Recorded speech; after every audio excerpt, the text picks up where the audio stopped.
exercice qui va travailler, outre le muscle du périnée, ce qu'on appelle les abdominaux obliques qui sont sur le côté.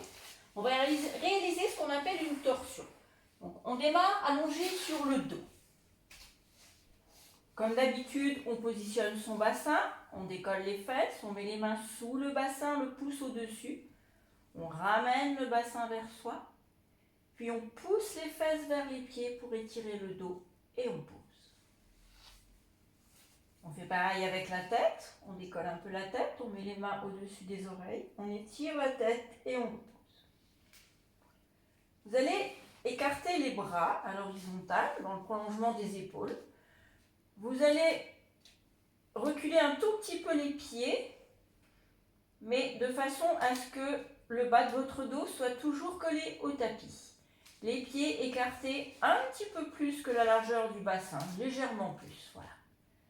On contracte le périnée, on souffle, on rentre le ventre en ceinture et on va laisser les deux genoux tomber sur la droite et en même temps basculer la tête à l'opposé sur la gauche. Le périnée est contracté, le ventre est serré et on souffle tranquillement. Puis on lâche le périnée, on inspire, on ramène tout au milieu. Le dos est scotché au tapis, la tête est dans le prolongement du dos.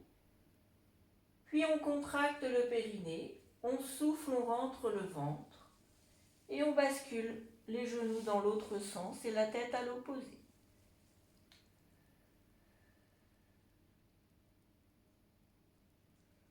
On lâche le périnée, on lâche le ventre, on ramène le corps et la tête dans l'axe, le dos est scotché au tapis et on enchaîne, on contracte le périnée, on souffle, on rentre le ventre. On bascule les genoux de nouveau vers la droite, la tête sur la gauche et on se laisse aller dans la torsion. Et sur l'inspire, on lâche le périnée, on lâche le ventre, on revient dans l'axe. Alors vous en faites 10 de chaque côté. Puis quand vous avez terminé, comme tout à l'heure, on fléchit un genou, on attrape dans une main, on fléchit l'autre genou et on fait des petits cercles avec les genoux, 4-5 dans un sens, 4-5 dans l'autre, avant de se relever.